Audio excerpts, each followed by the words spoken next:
तो इस जन्म को छोड़ दीजिए, अगले 7 जन्म में भी यदि मुझे याद आ जाएगा तो मैं भारतीय जनता पार्टी को कभी सपोर्ट नहीं कराऊंगा, क्योंकि भारतीय जनता पार्टी का मतलब है भारत जलाओ पार्टी। बीजेपी का कैरेक्टर है देश को तोड़ो, समाज को तोड़ो और अपनी राजनीतिक रोटी सेको। अरे ये शेर नहीं गधा पाला है देश ने, और एक चूहा पाला है। मैं चूहा बोलता हूँ नरेंद्र मोदी को। जब भी कोई दंगा फसाद आता है तो ये चूहे के बिल में घुस जाता है।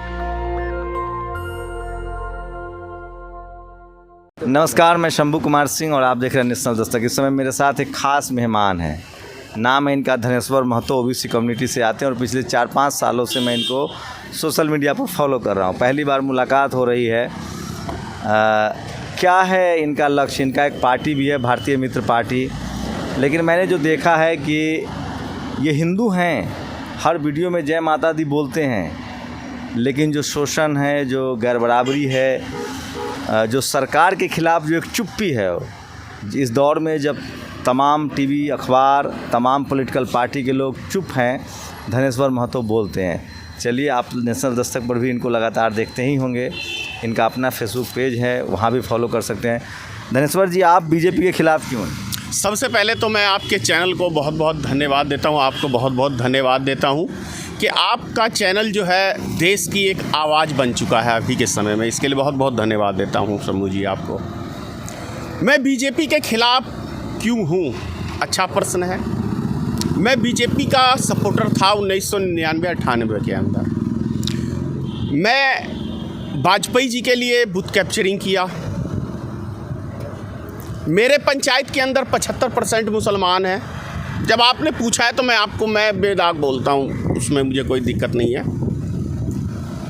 लेकिन मेरा भरम उस दिन खुला सन 2000 में, जब बिहार का विधानसभा चुनाव था और मैं किसी के टिकट की पैरवी के लिए पटना कार्यालय, भारतीय जनता पार्टी के कार्यालय पर पहुंचा।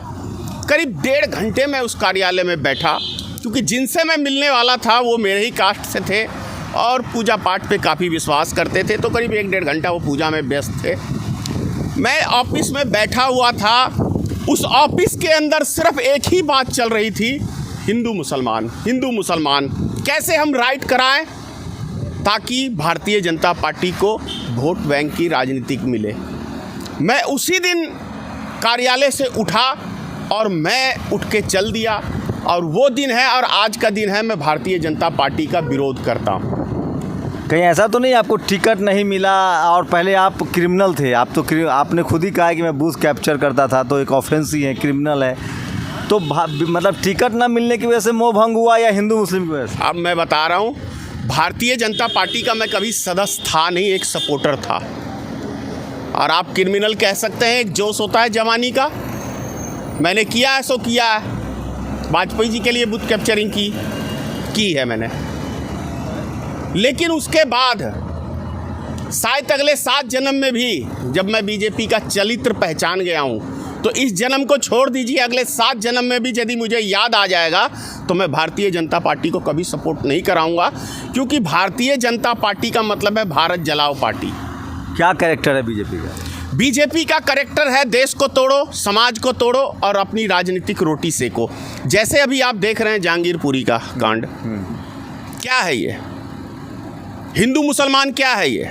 एक तरफ तो प्रधानमंत्री जी बोलते हैं सबका साथ, सबका विश्वास, सबका विकास। तो आपको लगता है कि बीजेपी हिंदुओं का भला करती है? मान लिया मुसलमानों को नहीं करती, हिंदुओं का भला करती है?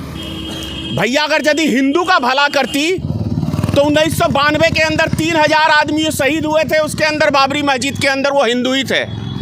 अगर यदि हिंदू का भला करती भारतीय जनता पार्टी तो 2013 के अंदर 14 बम गांधी मैदान में फूटे थे नरेंद्र मोदी जी की रैली में, वो सारे हिंदू ही मरे थे।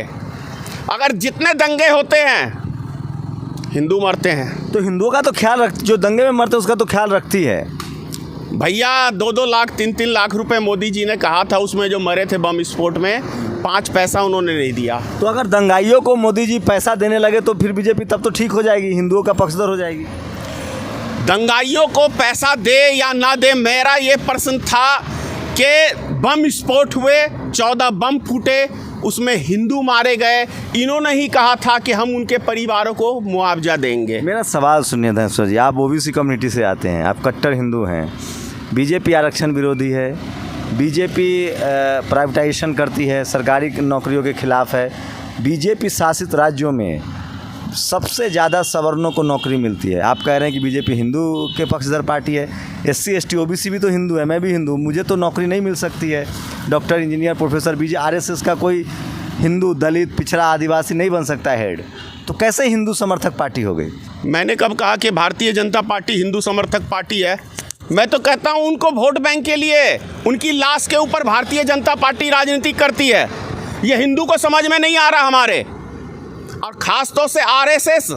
तो आरएसएस का तो संविधान ही है कि उसके अंदर कोई बैकवर्ड कभी अध्यक्ष नहीं बन सकता है। तो आप भी तो जय माता दी कट्टर हिंदू है, आप नहीं चाहते कि हिंदू राष्ट्र बने? अब जय माता की मैं बोलता हूं तो इसका मतलब ये नहीं हो गया कि मैं आरएसएस का समर्थक हो गया। मैं दुर्गा जी का सेवक हूं, मैं कुल देवी है मेरी, मैं जय माता की बोलता हूं। मैंने बीजेपी यही तो कह रहे हैं कि मैं हिंदू राष्ट्र मंदिर नहीं, भारतीय जनता पार्टी मंदिर बनाने का नाम लेती है। मैंने मंदिर ऑलरेडी बनवाया है, और एक ही मंदिर नहीं, कई मंदिर। आपको क्या लगता है इस देश के लिए स्कूल जरूरी है या मंदिर ज़्यादा जरूरी है? स्कूल भी जरूरी है और आस्था भी जरूरी है। हाँ। दोनों चीजें मेरे हिसाब तो से आस्था सबसे ज़्यादा मंदिर खुलवा दिया जाए, स्कूल का क्या करना है? हिंदू राष्ट्र तो यही तो बीजेपी कर रही है, हिंदू राष्ट्र बना रही है। आप फिर बीजेपी का गुड़ खाए गुलगुल्ला से परे जैसे कैसे होगा? ऐसा है कि मार्गदर्शन के लिए पढ़ाई भी ज़रूरी है, आस्था भी ज़रूरी है, दोनों चीज़ें ज़रूरी है मेरे हिसाब से। ये आपका मानना है कि नहीं शिक्षा ही होनी चाहिए, मैं कह रहा हूँ दोनों चीज़ होनी चाहिए। शिक्षा जरूरी है क्योंकि शिक्षा से हमें ज्ञान प्राप्त अरे होता मैं उदाहरण दे रहा हूँ ना भाई, चीन जापान आपके आसपास आज़ाद हुआ, आज दुनिया में कहाँ से कहाँ चला है। गया। भैया वो बौद्ध को मानते हैं कि नहीं मानते? नहीं भाई, सबसे बहुत बुद्धिज्म का, भारत से बुद्धिज्म निकला था। बुद्धिज्म जब था ना भारत में, तो तक्षशिला नालंदा विक्रमशिला, बुद्ध पहला आदमी है जिसने कहा कि कोई भगवान नहीं है, जैसा करोगे जो मेहनत करेगा वो सफल होगा। वो तो गीता में भी लिखा हुआ है कि गीता में तो लिखा हुआ है कर्म करो फल की चिंता मत करो। हाँ। बुद्ध कह रहा है कि जो कर्म करोगे वैसा ही फल मिलेगा। ये तो हकीकत है। आज जैसा भारतीय जनता पार्टी ने बीज बोया है, देश की जनता वैसा फल काट रही है। आपको लगता है गीता में जो कृष्ण बोल रहे थे और दुर्वास ये जो लिख रहे थे यहाँ नीचे बैठ के, कौन लिख रहे थे? वेद व्यास। हाँ, वेद व्यास लिख रहे थे। बताइए, आप वाल्मीकि कहते हैं कि डोम थे, रामायण लिखा। कोई आदमी रामायण लिखेगा अपनी ही कम्युनिटी को सबसे नीच कह देगा। आप जिस धर्म को मानते हैं उस धर्म में तो मैं शूद्र हूँ। आपको पता है आप जिस कम्युनिटी में पैदा हुए हैं, हिंदू धर्म के हिसाब से आप शूद्र हैं। आपको ना संपत्ति का अधिकार है, ना शिक्षा का अधिकार है। सब आपको संविधान लागू होने के बाद मिला है। तो पेरियार ने कहा कि मैं उस धर्म को लात मारूंगा जो धर्म मुझे नीच कहता है। तो मैं एक हिंदू होने के नाते कैसे मैं ब्राह्मण सनातन धर्म मान लूँ जो मुझे कहता है कि एजुकेशन नहीं लो, पढ़ो नहीं, तुम नीच हो, तुम्हारा काम है सेवा करना। आरएसएस कह रही है कि हिंदू मतलब सनातन, मतलब जो ब्राह्मण है वो पढ़ाएगा, जो क्षत्रिय है वो राज करेगा, बाकी सब सेवा करेगा। आप इसके लिए तैयार हैं? भैया ब्राह्मणों की तो कोई जाति नहीं है। वो तो एक कहावत है देहाती ना, जिधर देखा खीर उधर गया फिर। ये वही ब्राह्मण है जो बिहार के अंदर, जब वो क्या कहते हैं, इसकी सरकार थी, नाई था एक कर्पूरी ठाकुर जी, तब उस टाइम में ये ब्राह्मण नारा लगाते थे बिहार के अंदर। ये आरक्षण कहाँ से आई? नहीं, मैं नारा बता रहा हूँ आपको। नारा लगाते थे मुस्लिम ब्राह्मण भाई भाई, बाकी जात कहाँ से आई? तो ये कर्पूरी ठाकुर की नाजायज औलाद। और आज ये मुसलमानों का विरोध करते हैं। उससे पहले ये कांग्रेस में थे। अच्छा, आज ये भाजपा में है। तो इनकी तो कोई चाल चरित्र ही नहीं है। आपको महतो जी, मैं आपका फैन भी हूँ। आपको डर नहीं लगता है सरकार ऐसे दौर में जब सारे नेताओं की चुप्पी है, पूरा विपक्ष चुप है, आपको बीजेपी जेल में डाल देगी? एक बात बताइए, कोई अमर होके आया है? जेल से किसको? अगर जेल से डर लगता तो जिस समय में सारा देश मोमबत्ती जला रहा था, दिया जला रहा था, तो मैं मोदी जी का पुतला जला रहा था। ये आप सब ने हाईलाइट किया था। आपका लक्ष्य क्या है? क्या करना चाहते हैं समाज? मेरा लक्ष्य यही है कि नरेंद्र मोदी जी सही राह पे चलें, देश को सही दिशा में लेके चलें। मैं उनका समर्थन करूंगा। दुनिया में डंका बज रहा है मोदी जी का। आज भारत से पाकिस्तान, दुनिया में मोदी का ऊपर थूक रहा है लोग। ये जो देश में दंगे फसाद करा रहे हैं ना, उससे पूरी दुनिया में मोदी के मुंह पे थूक रहा है। उनके समर्थक कह रहे हैं चीन काँप रहा है, पाकिस्तान काँप रहा है। शंभू जी, केवल देश के अंदर एक ही चीज चल रहा है, गोदी मीडिया में जय जयकार चल रही है। और आपके जैसे सोशल मीडिया में क्या हाल है? आप ही वीडियो बना के डालते हैं, कमेंट्स बॉक्स में जाके पढ़ लें कि मोदी जी कह रहे हैं कि हम हिंदू राष्ट्र बन रहा है, मंदिर बन गया और शेर पाला है देश ने, तो थोड़ा तो कीमत चुकानी होगी ना। अरे ये शेर नहीं, गधा पाला है देश ने और एक चूहा पाला है। मैं चूहा बोलता हूँ नरेंद्र मोदी को। जब भी कोई दंगा फसाद आता है तो ये चूहे के बिल में घुस जाता है, और जब चीन ने हमारे 20 सैनिकों को शहीद कर दिया तो ये चूहा निकल के बोलता है कोई हमारी सीमा में घुसा नहीं, कोई हमारा पोस्ट कब्जा हुआ नहीं।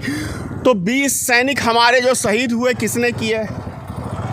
मैं चूहा प्रधानमंत्री बोलता हूँ। जब भी मौका पड़ता है तो ये चूहे के बिल में घुस जाता है। कोरोना वायरस तो वैसे मैं मानता नहीं, मैं नहीं मानता कोरोना वायरस गाइडलाइन है WHO। मैं नहीं मानता WHO या जो हो, मेरी कोरोना नहीं मानता। लाए कोरोना का मरीज मैं उसके गले मिलता हूँ, अगर मुझे हो जाएगा तो मैं मान जाऊंगा। आपको डर नहीं लगता है? किस चीज का डर? जो आया है संसार का अटल सत्य है। मोदी जी का काम अच्छा है, एक आध काम अच्छा बताइए। मोदी जी का एक अच्छा काम है, कौन सा अच्छा काम है? उसने तो अपनी जीवन में बुराई के अलावा कभी अच्छा किया नहीं। 15 साल की उम्र में घर छोड़ के भाग गया, बाप शोक में मर गया, उसके बाद गया तो शादी किया, घरवाली छोड़ के भाग गया।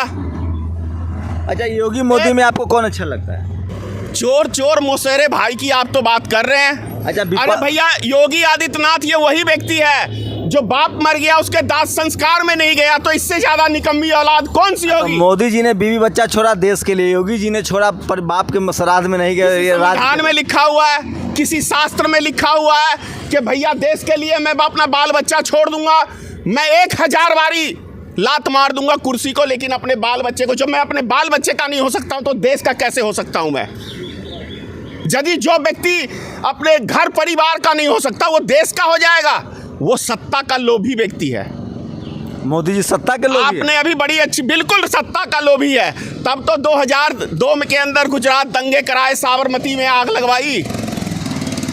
मतलब मोदी जी दंगा करवाते हैं? अरे दंगाई प्रधानमंत्री है। मैं आपके चैनल के माध्यम से एक बार नहीं, सुप्रीम कोर्ट में खड़ा होके बोलूंगा कि नरेंद्र मोदी एक दंगाई प्रधानमंत्री, अमित शाह एक दंगाई। वो हिंदू हृदय सम्राट है। हिंदू है? अगर जो कल के अवतार है, भगवान विष्णु के अवतार हैं, मंदिरें बन रही हैं उनकी। देखिए, खालिद साहब का शेर था, हिंदुस्तान में गधों की कमी नहीं है, एक ढूंढोगे मिल जाएंगे 1000। समझ गए ना? तो भैया अब ये देश है। अच्छा, ये तमाम नेता डरे हुए हैं, कोई सड़क पर निकल रहे हैं, ना महंगाई के खिलाफ, ना धरना, ना प्रदर्शन। जिन नेताओं को कुछ लालच होगा वो चुप्पी साधेंगे। मेरे जैसे नेता को कुछ लालच नहीं है। मैं इस देश का हूँ, इस देश से प्रेम करता हूँ, इस देश की जनता के लिए जीऊँगा और मरूँगा। मैं सत्ता का लोभी व्यक्ति नहीं हूँ। तो ये थे धनेश्वर महतो। मैं फिर कह रहा हूँ, डेमोक्रेसी में विपक्ष की आवाज़ बहुत मजबूत होनी चाहिए। सोशल मीडिया पर धनेश्वर महतो जी की अपनी पहचान है और सत्ता से सवाल पूछना लगातार जारी रखते हैं। ऐसे दौर में जब तमाम तरफ चुप्पियाँ हैं, महंगाई के खिलाफ, बेरोज़गारी के खिलाफ, जो रिलीजियस तुष्टीकरण हो रहा है उसके खिलाफ, उस दौर में धनेश्वर महतो हर मुद्दे पर बेबाकी से अपनी राय रखते हैं। मुझे लगता है कि विपक्ष को, तमाम दलों को देखना चाहिए। धनेश्वर महतो में पॉलिटिकल पोटेंशियल तो है। आप इनकी बातों से सहमत हैं, असहमत, अपनी प्रतिक्रिया जरूर दीजिए। लेकिन डेमोक्रेसी में अगर विपक्ष ना हो तो वो डेमोक्रेसी लगभग ख़त्म हो जाता है।